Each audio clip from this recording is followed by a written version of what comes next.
Are you ready to shatter ceilings, to redefine what's possible in your life and business? Then welcome to the Beyond Woman Podcast, where we dive deep into the heart of empowerment, the art of crafting a lifestyle business that truly serves you, and the tools to unlock your most authentic, powerful self. I'm your host, Jacqueline Walker Johnson, and here we celebrate the women who are rewriting the rules, the visionaries carving their own paths, and the experts who are sharing their hard-won wisdom to guide us all. Join us for intimate conversations with women who are not just talking the talk, but walking the walk. Women who have the expertise and the sheer grit to empower you to step into your limitless potential. Get ready to be inspired, challenged, and transformed. This is the Beyond Woman Podcast. Let's begin. So welcome back to the Beyond Woman Podcast conversation, where we celebrate the power, resilience, and brilliance of Caribbean women. Today I'm sitting down with a powerhouse, who needs no introduction. Of course, she's a past cover woman of the Beyond Woman magazine, Judy McCutcheon, a renowned leadership coach, CEO of Go Blue Consulting, and now a best-selling author of Unfiltered and Unapologetic, a woman's guide to live, love, and lead with boldness. And this book is more than just words on a page, right, Judy?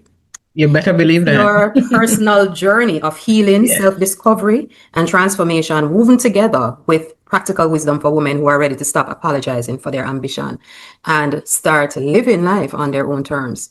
We're going to talk about what pushed Judy to write the book, the bold lessons she learned from loss and love, and what it really takes to live unapologetically in a world that often wants women to shrink.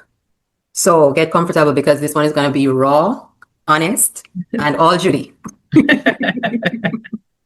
So Judy, welcome to the platform. We're going to start off by getting to know a little bit about you, the woman behind the book. So tell us a little bit more about yourself when you're not being the CEO or the author. Who is Judy? All right. Thank you. Thank you, Jackie. A lot of people think I'm a great extroverted person. But I am maybe I'm ambivert, because I really enjoy spending time with myself a lot. So I go out, yes, but I don't do a lot of going out. I pick where I go because my energy is really important and who I spend my time with. So I go out, yes, like I said, but I'm not more anymore. Not anymore. Yeah, not anymore. I read the book. Yes, not anymore. I guess maybe it's a been there, done that kind of thing. Yep. So now I enjoy spending a lot of time with myself. I am an avid reader. So I read a book. Sometimes I'm reading 2 books at the same time. Reading just brings me a lot of joy. I enjoy spending quality time with, my family, of course, and my friends. I do enjoy some nice champagne and white wine. I used to be able to drink red wine, but I can't anymore. I don't even know what happened. It just makes me sick now. But yeah, that's a little bit about me. Wonderful. So I read in the book where you said that we're jumping right in, kind of. So I read in the book where you mentioned that you were the only child in your family to go to a private school. And I'm trying to figure out why. But in answering that question also, I also want to kind of find out who is it that shaped you while you were growing up and shaped your sense of self and the path that you would have taken. So tell us a little bit about that. All right. So my mom is a single mother. and I really often ask this question. How can you, she has 10 kids, it's 10 of us. And I always often ask, how could you be a single mother of 10 kids? But I've lived it, so I know that you can be. My mother is, to me, pure resilience. I've seen her worked several jobs to ensure that we always have some food to eat, clothes on our back, shoes on our feet, we can go to school. So my mother was, or is, my number one shaper. I read a lot.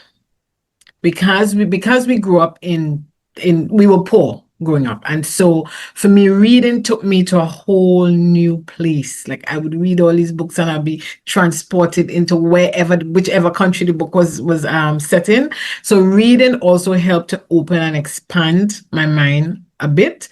And then later on in my late teen years, I met a couple of women who truly helped to guide and mold me and keep me on the right path, because I wasn't always, going down the right path. So you had a community. Mm-hmm. And I mean that, we talk a lot about the power of community and how important that is in terms of helping us to, realize our goals, to, as you said, steer you on the straight and narrow and help you to be the best of. So you had wonderful people steering you, Judy. Yes, I did. The adage, it takes a village, it's not just cliche, it really is true. It takes a village, it really does. So I did have some very good women in my life.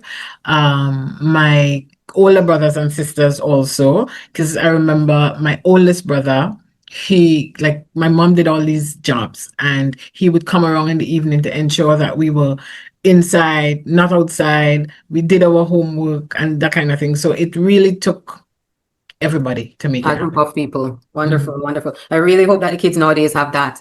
I find that that's not really the case, but no, it's not. What to do. All right, so we're going to just jump right into the birth of the book. And I want to know, what preempted you to write Unfiltered and Unapologetic? Let's talk about that. So it was COVID and I had zero to do because it was just me and one of my oldest daughter here, because my husband, what he does is considered essential service, so he went out every day. So it was just the both of us alone. And I just thought, let me just put my thoughts down on paper and see. It wasn't really meant to be a book. It really wasn't meant to see the light of day. I was just writing because writing brings me a lot of joy as well as read. I think writing brings me a lot more joy than reading does. And so I was just sitting down writing, and I am a paper and pen person. So wherever I am, paper and pen, and I'm just writing. And then I just started typing it up on the computer. And then a couple of friends said to me, Judy, why don't you just write a book? And I'm like, nah, I can't write a book, no man.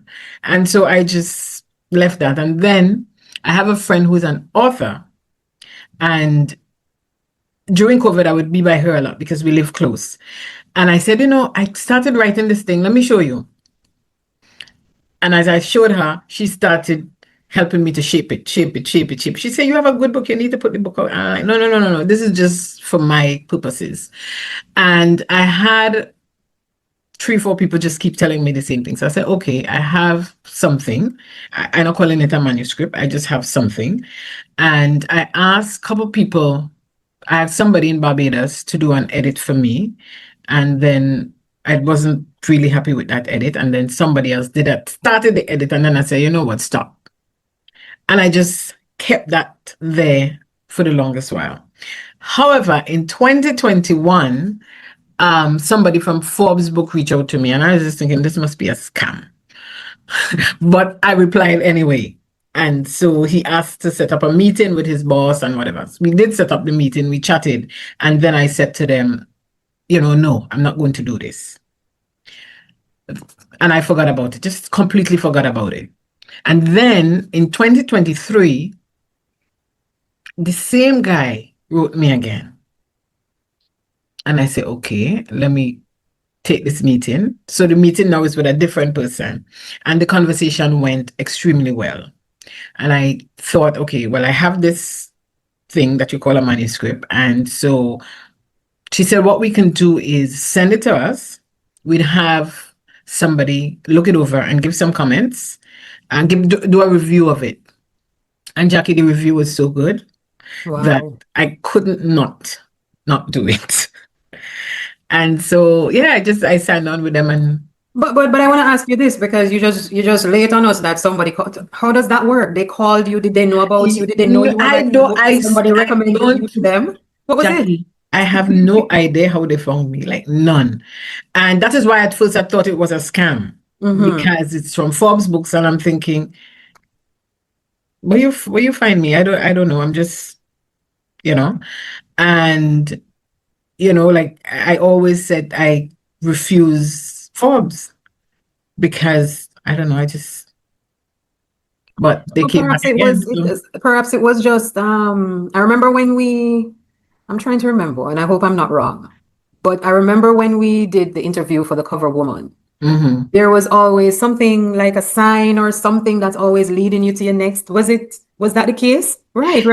Yeah, So this there's was just one of always. these other signs. Yes, yeah.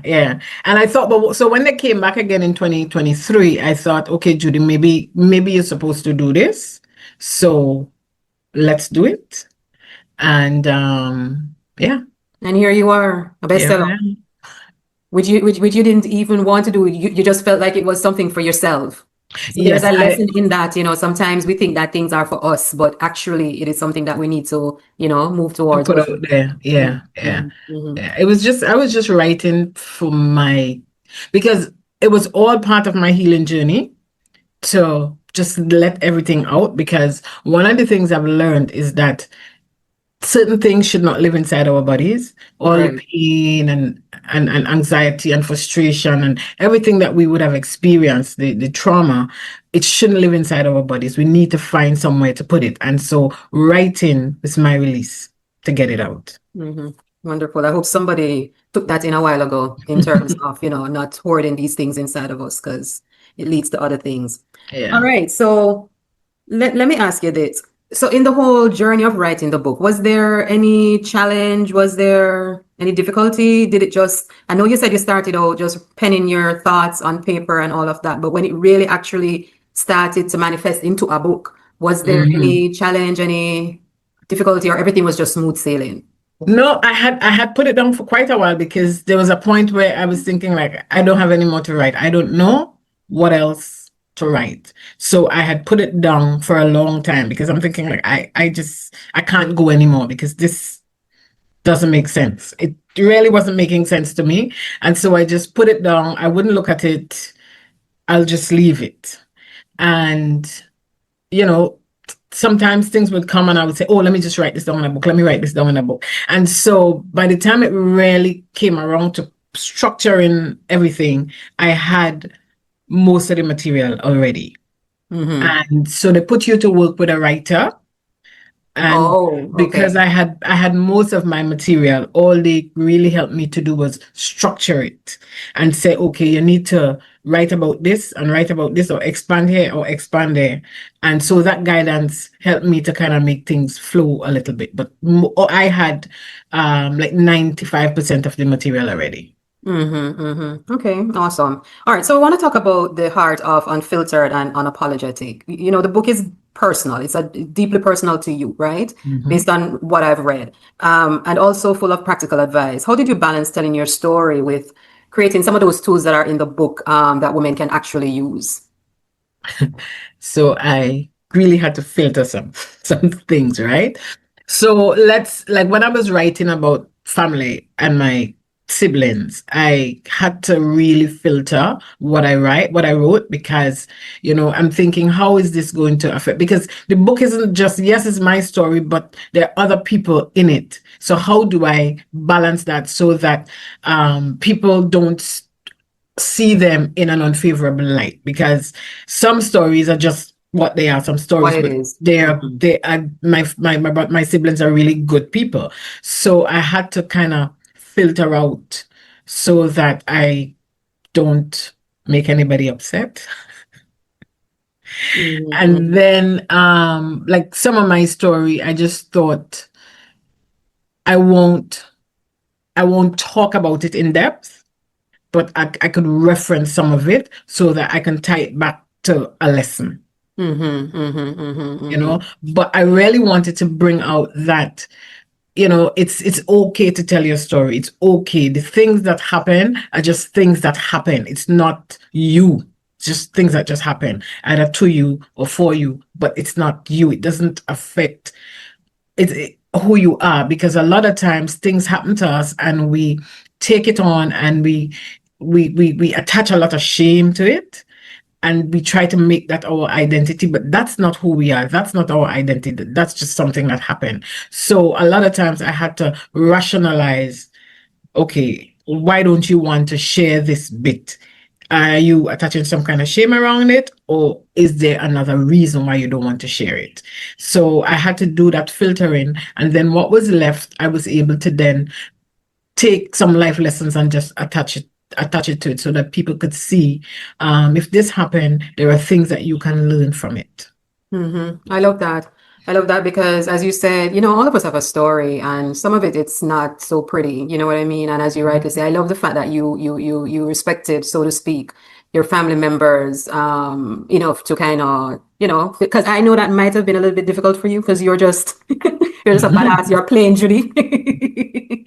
So that was some wisdom right there. Page 67 stood out to me, where you talk about women losing their identity in relationships, romantic relationships, actually.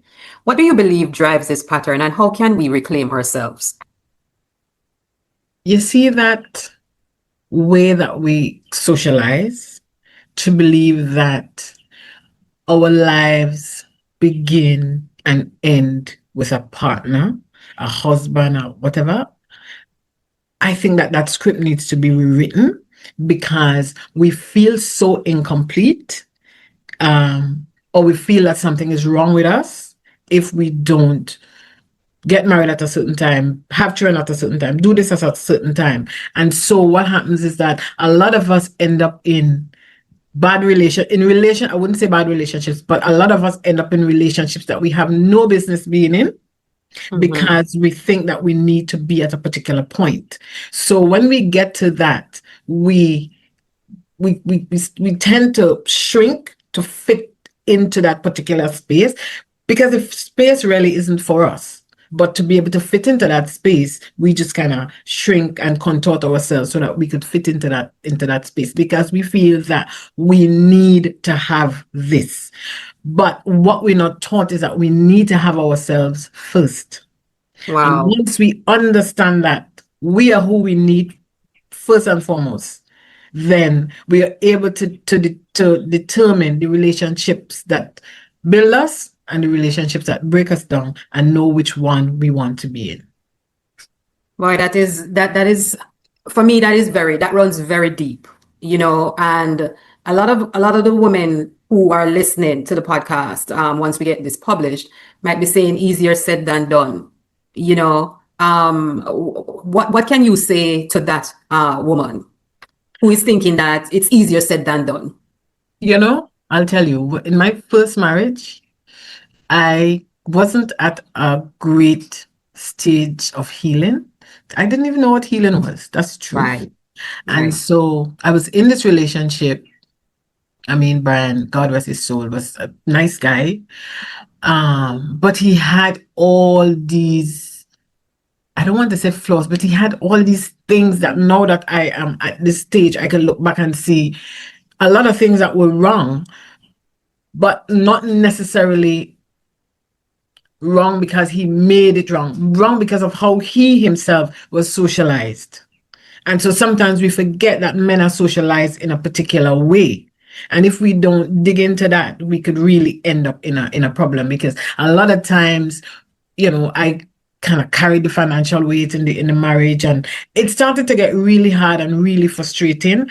And then I wanted more than partying, drinking, smoking, I wanted so much more than that. And, I remember when I started university, he was just like, what are you doing that for? I'm like, I'm doing this for me. And as the more and more I got exposed, the more and more I realized this is not where I want to be. And so because as he would say, I became different. Right? He just did what he did, and so he went outside. He had a child outside of the marriage, and I just determined at that point, well, no, not at that point, because I'll tell you, when that happened, I thought to myself, oh my God, maybe I need to make a child too. Honestly, I did. And he said to me, Judy, you're not ready for a child. And that really hurt so badly. And then after a while, I realized, like, no, this is not for me. I'm not going to remain in a relationship like this one, because I believe that if I accepted and stayed, I could not complain because I accepted it. And so I just get up and I didn't leave. I actually packed his clothes. I wasn't the one to leave, but I just found that resolve and pack his clothes, put it by the door. He was so mad.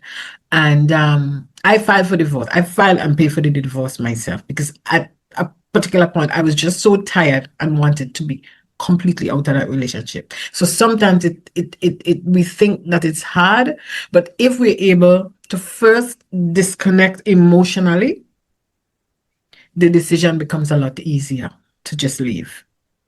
And I love when you said you found that resolve, because if we don't get to the point where, we just really don't see ourselves in that space, because sometimes it's us, sometimes it's us, not recognizing that we're more than these situations, Yes, definitely. And you said earlier on, recognize who you are. That's also important, because if you don't know yourself, how are you going to know what you need? How are you going to know what you want? Yeah. And then just choose ourselves. But the next thing we don't have, Jackie, is boundaries. That's what we don't have. And if we were to have boundaries in place to protect ourselves, then there are certain behaviors we will never, ever, ever accept, ever. It still goes back to knowing yourself, right? Yep. It still goes back to knowing yourself, knowing what you want, and making the hard decision. Because it's really not easy when, you feel like you're so in love with this person, and this is, I don't want to say it's not a means to an end, but, and I'm not talking financially, I'm talking to complete us. Yeah. If we don't.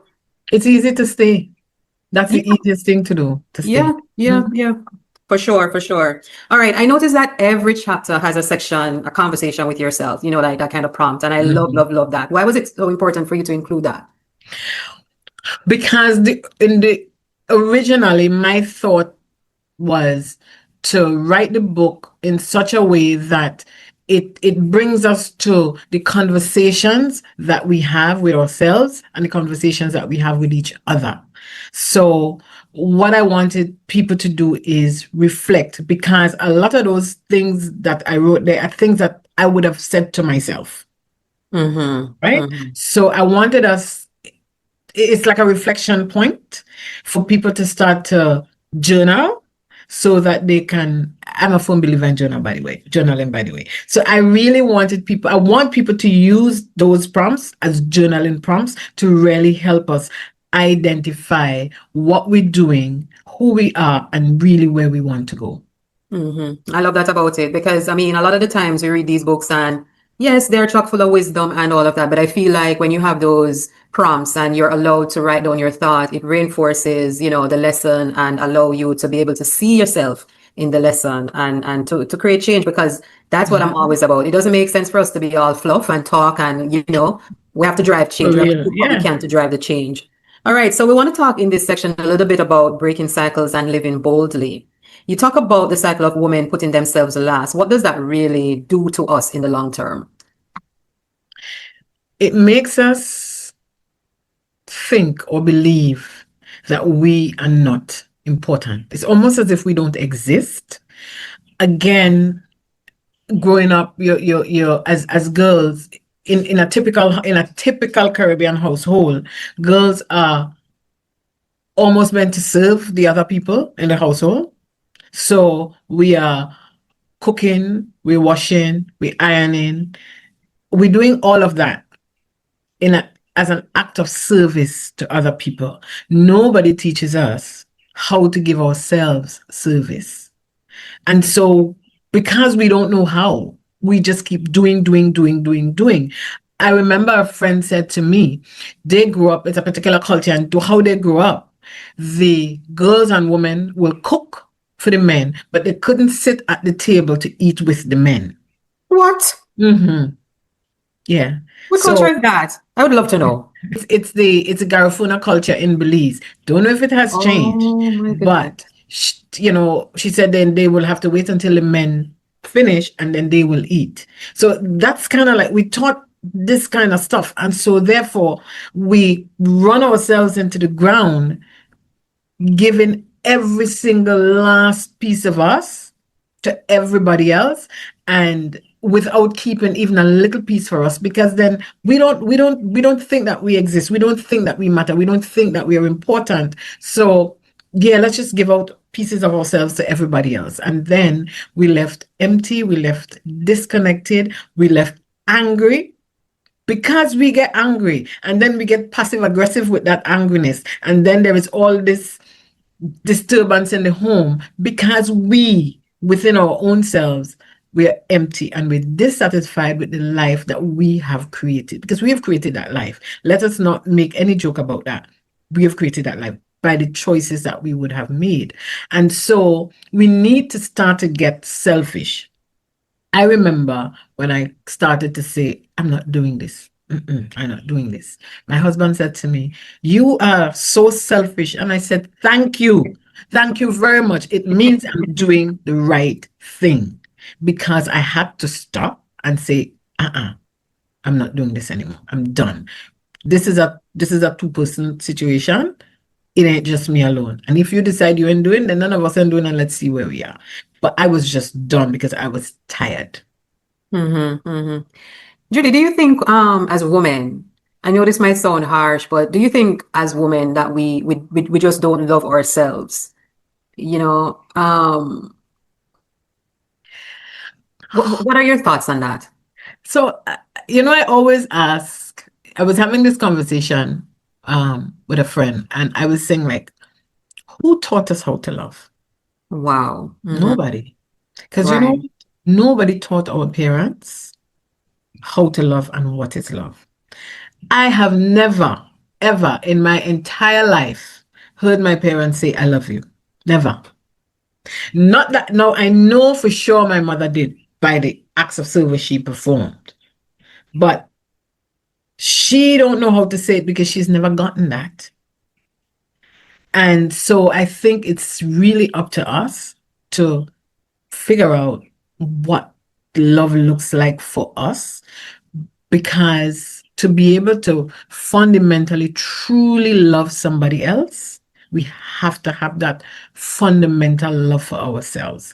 And I have no science-based evidence for what I'm about to say, but I am telling you, I cannot truly love you, Jackie, if I do not love myself.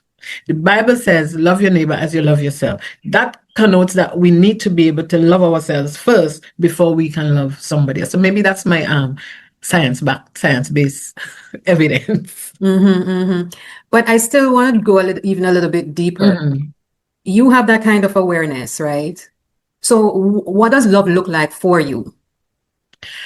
For me, it's taking care of every part of myself. And when I say taking care, I don't mean self-care like spa and this and that and the other. Yes. I mean taking care of me, the Judy who is experiencing this life in this body.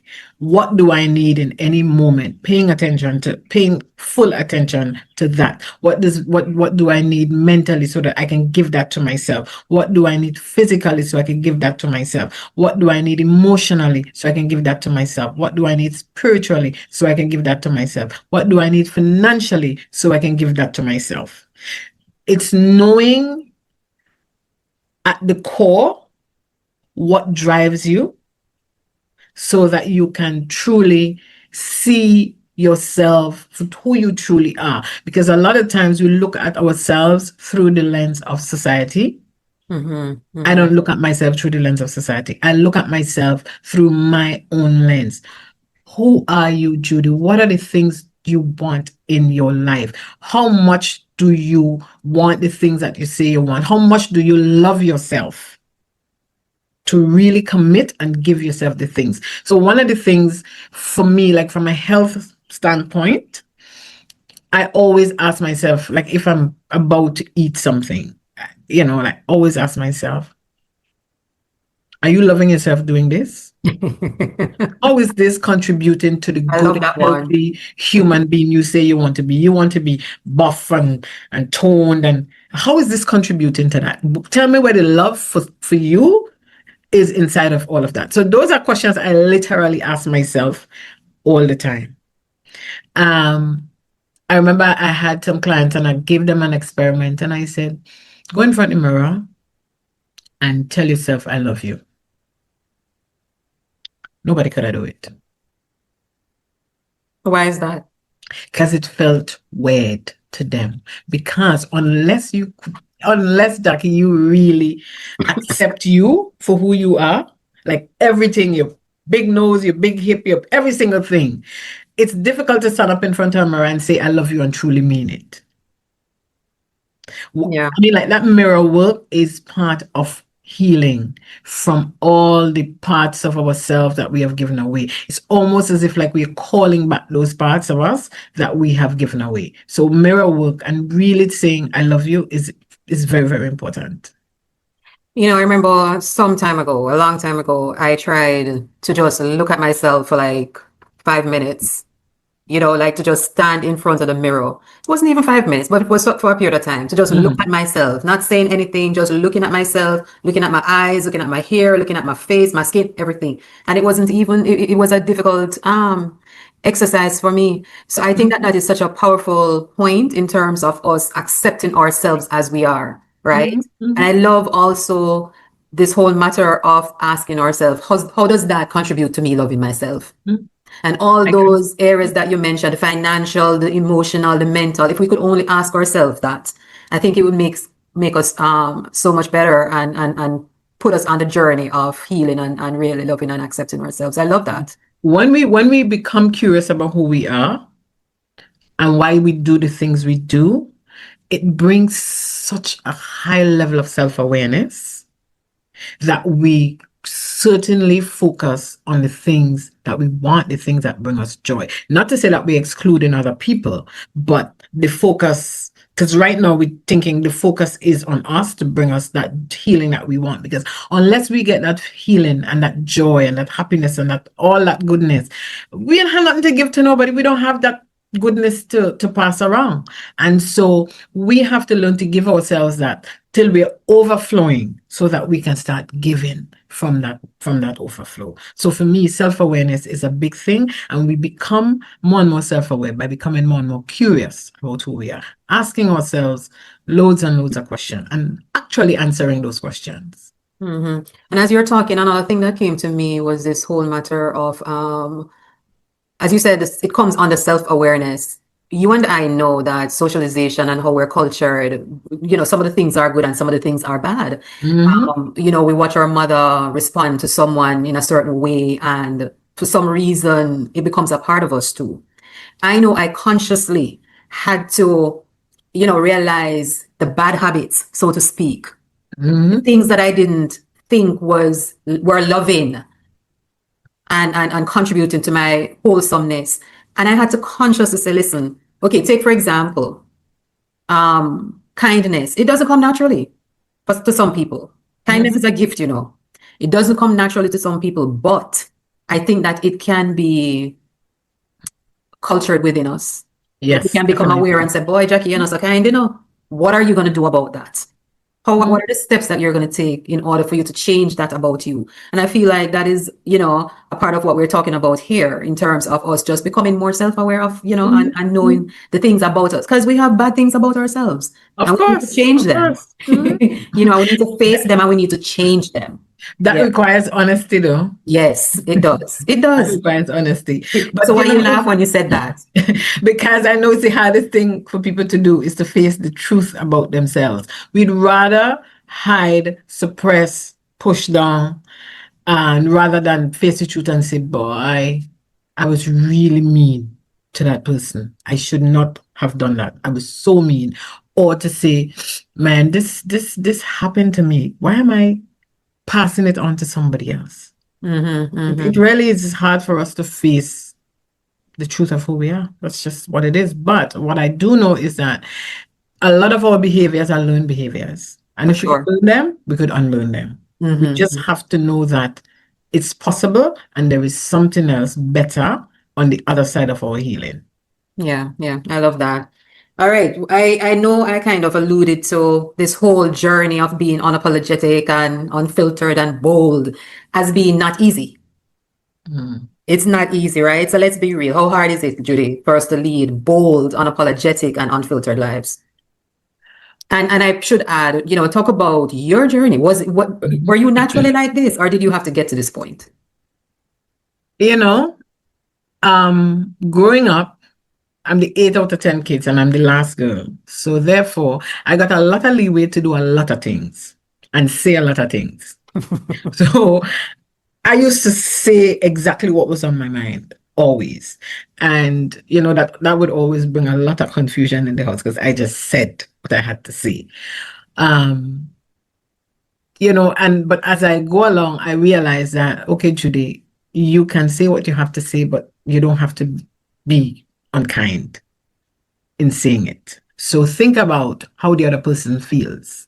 But that took a while for me to kind of get to that point of understanding that the words that I say affect people. Because I remember one time I said something to my husband and he says, your words are really harsh and sharp and they cut. And I had to really, it stopped me. It really stopped me because nobody before had ever said to me anything like that. And so it stopped me and I'm thinking like, okay, I need to make some change here. Not that I know how to make the change, but I know that I needed to make some change in terms of how I spoke to people and how I interacted with other people, because I really had to become aware of how the things I said impacted the other person, how it made them feel. And so I really never know what to do. That's just the truth. But I remember when we moved to Grenada, because we lived in Belize. And when we moved to Grenada, I really went into a crazy period of depression. Not officially diagnosed, but I know me and I know what was happening to me. And I felt disconnected from myself. I don't know if I can't explain the feeling. I can't explain the feeling, but I felt completely disconnected from myself. I felt as if myself was over so, and then this body was over here. There was just absolutely no connection. And I was just searching. I remember driving one day and I was saying, God, I feel so disconnected from you. That's why I truly believe that when we feel that disconnection and that emptiness, it really is a disconnection from who we are in the image and likeness of God. I saw this just a great disconnection I was feeling, and I was just searching, Jackie, just like really searching, and I found The Secret. And I bought the book, I bought the video, and I got into it, and I realized, okay, there are a couple of things that I can now do to do this, and then I kept reading. And there's a book that I bought called The Master Key System. It's a book of 24 lessons. And that book really was the push, I would say, that got me truly moving into being who I think I am today. So that book was a catalyst that got me here. As a person, I always believe that I should tell you the truth. I always believe that. How I tell you, now I know that matters. So I'm not going to tell you the truth to hurt you, because our intention for telling the truth matters as much as telling the truth. I want you to be better. I want you to grow and expand and elevate. So if there's a truth that I need to tell you, I will tell you, but I will tell you with kindness. So, that's just from growing up, being able to just say what I want, how and when I want it, with no kind of repercussion, to now being able to do the same thing, but with kindness and good intention behind that. I like that. So in other words, you can be unapologetic and unfiltered, because when you take those words in isolation, they might present a different meaning. Yes, yeah. But really, it's all about, being yourself in a kind way. Sometimes we think unfiltered means just saying what we want and doing what we want, and that's not it. I think that's just mean and irresponsible, right? I don't think that we should have to apologize for being who we are, but not the unhealed person. Because when you are unhealed, when you haven't even started your journey, and healing is not a destination, it really is a journey. But when you haven't started that journey, you would hear people saying things like, well, that's how I am, and I just need to tell you it, right? That's and not it's okay. Yeah. And it makes it okay. Yeah, that's not who you are. That's not who you are. That's a lie that you have told yourself, because that unkind person is not who you are. Right? So when we start that journey of coming home to ourselves, like starting to understand who we are, then we see the world very differently. Because remember, we each see the world through our own experiences. Right. And if we look at some of those experiences that have happened to us as it happened to us, you know, it makes us angry, and and sometimes we need to understand that when certain things happen, it's not your fault. It really isn't. It happened to you, yes, but it doesn't make you a bad person. Right? You shouldn't then take that experience and beat other people with it. You should take that experience, acclimatize it, and grow and learn from that experience. So then now you start to become the person that you were put here to be, because my wish is that we all figure out why we came, because we all came for something. But I want all of us, or as many of us as possible, to figure out why we came, so that we could really fulfill that part, so that we in ourselves feel totally fulfilled and complete, so that we don't carry on this tradition of unkindness. That is another powerful thought right there. So, in your view, ultimately, what do you think keeps us from being a badass? Define what badass is. And then, depending on the definition, we tell us what prevents us from being that person. My definition of badass is really being bold, being brave, being authentically you. It's not a negative connotation whatsoever. So it's not you're a badass and you're going out there and you're fighting and you're cussing and you're behaving. But that's not my definition of it. My definition of it is really you being bold, intentional with who you are, having boundaries, knowing who you are, and going out and claiming or reclaiming the parts of yourself that you would have forgotten, so that you can truly live the way you want to live on your terms. Too often as women, we live by other people's terms. We live by the definition that other people have given us. And for me, it's rewriting that, like reclaiming and giving myself the definition for myself, not you defining who I am for me, but me defining who I am for me. And it's so important for us to, I am just envisioning a woman who is just going forward in life in a positive way, in an enlightened way. And, even the previous point, my brain went to corporate, because a lot of these women I feel are so overwhelmed by the day-to-day. And do they really have time to get to know themselves? You follow what I'm saying? Think about those women. I mean, you and I were not in the traditional 9-to-5. And, we have an opportunity to explore and to read and that is why I love having these conversations. And I'm hoping that, the conversation reaches the ears of some of these women, because I'm telling you, yes, we know, but do we really have time to sit with ourselves and figure this thing out? Jackie, I believe that busyness is a disease.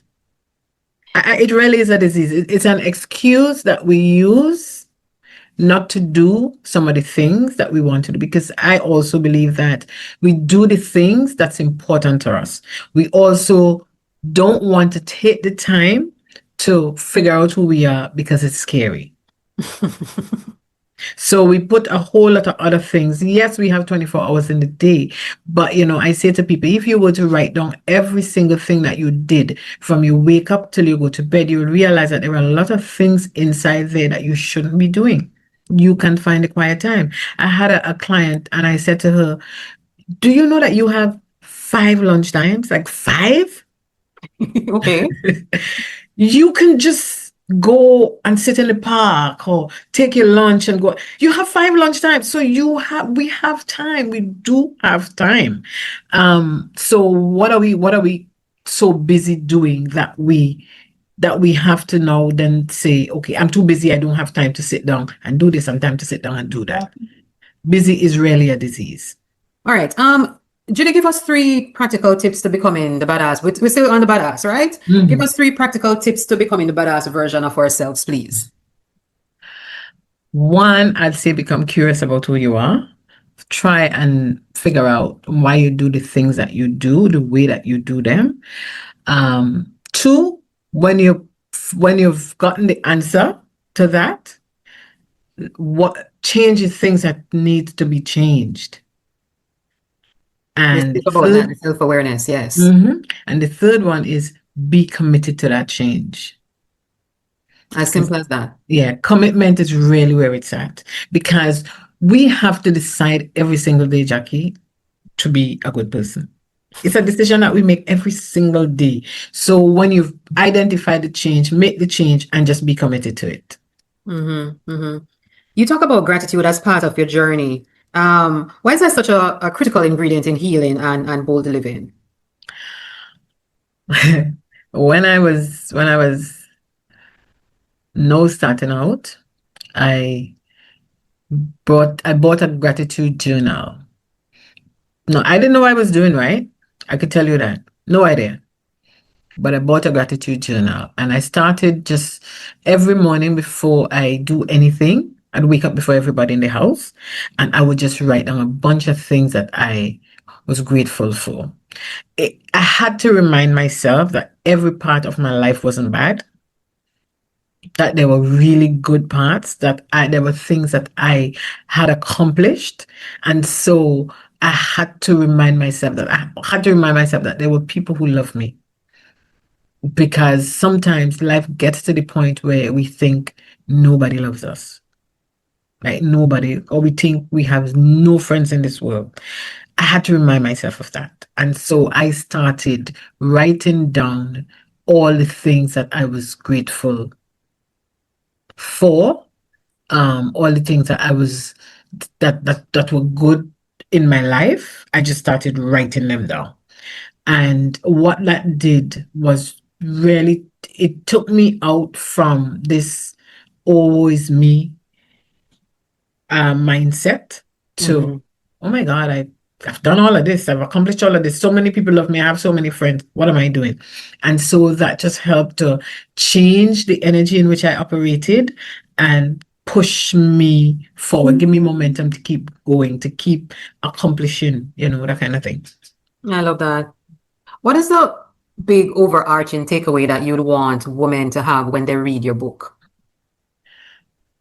I want them to come to the conclusion that they are awesome. I want them to understand that they are whole, that they were never broken, they were never lost. They probably just need to rediscover who they are and have some really deep, honest, lasting conversation with themselves so that they can shift from where they are to where they want to be. I love that.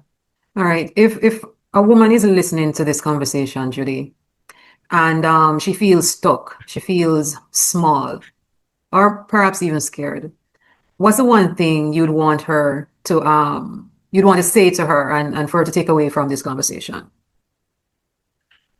I'd want to say, start by believing in yourself. And I know people say that and it sounds really cliche, but believing in yourself is where it starts.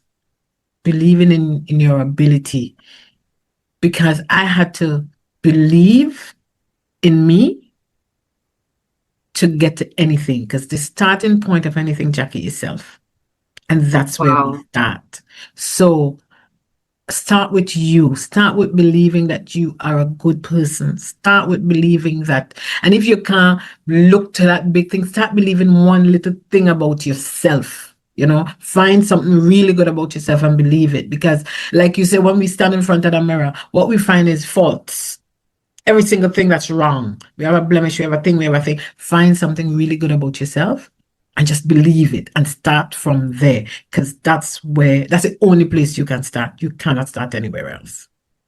And I want to leave this conversation on this powerful note, something you just said, that the starting point to anything is self. And I really hope that resonates with the woman who is listening to this conversation.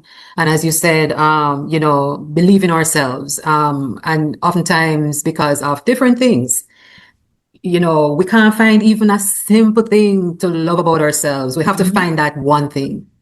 And when we find that one thing, we start with that one thing. One thing, yes. And then we move into other things. I love it. I love it. Judy, thank you so much for coming on and sharing with us about Unfiltered and Unapologetic, your book. And I want to encourage our listeners to go and get a copy of Judy's book, because based on what I have read, there are so many takeaways, the lessons, the talking points, just Judy's experiences herself and how she's able to translate that into knowledge for all of us as women. And so I encourage all of us to go and get a copy of that book. Start a reading club with Judy's book. I think Go ahead. Sounds like you got that up your sleeve anyway. No, I was just thinking a reading club is such a good idea. Yes. Yeah. Because they have the tools on the inside anyway, the talking points, things that they can discuss and figure out how that can enhance each woman's life. I think it's a really powerful book, and I thank you. And I thank your friends for encouraging you. And I thank Forbes for reaching out, and just pushing this into fruition. And Judy, I wish you all the best. I don't know, do you want to leave any parting words? I'd like to say to the woman reading this, if you feel that you are not where you need to be, slow down, because you are where you're meant to be. Slow down. There is no set calendar in life that you have to have a child at this age, there's no set calendar. Slow down, get to know who you are before you go into a relationship. Have a relationship with you first before you get into that relationship. And if you're already in one, form a relationship with yourself so then that you can have a stronger bond in that relationship that you're in. So that's my one thing. And a wonderful one thing. Thank you again so much, Judy, for just sharing this space with us. And like I said, I wish you all the best. And of course, we are going to stay connected. All right. Thank you, Jackie. Appreciate you. And that brings us to the end of this episode of the Beyond Woman podcast. I hope you're leaving feeling inspired and ready to take action. Remember, you are capable of so much more than you think. Keep pushing those boundaries, keep learning, and keep believing in your limitless potential. We want to stay connected with you, so be sure to follow us on social media at The Beyond Woman Magazine for daily inspiration and behind-the-scenes content, and to join our growing community of empowered women. Visit us at www.thebeyondwomanmag.com and www.thebeyondwoman.com, where you will find more resources and articles to support you in your journey. Sign up for our newsletters and be the first to know about our exclusive events and for more opportunities to connect. To all my Caribbean sisters, let's lift each other up. Share this episode with the women in your life who need to hear this message, and let's continue to build this powerful network together. If you enjoyed this episode, please consider leaving us a review on this app. Your support helps us to reach more women. Thank you for being part of the Beyond Woman movement. Keep shining, keep growing, and keep living your extraordinary life.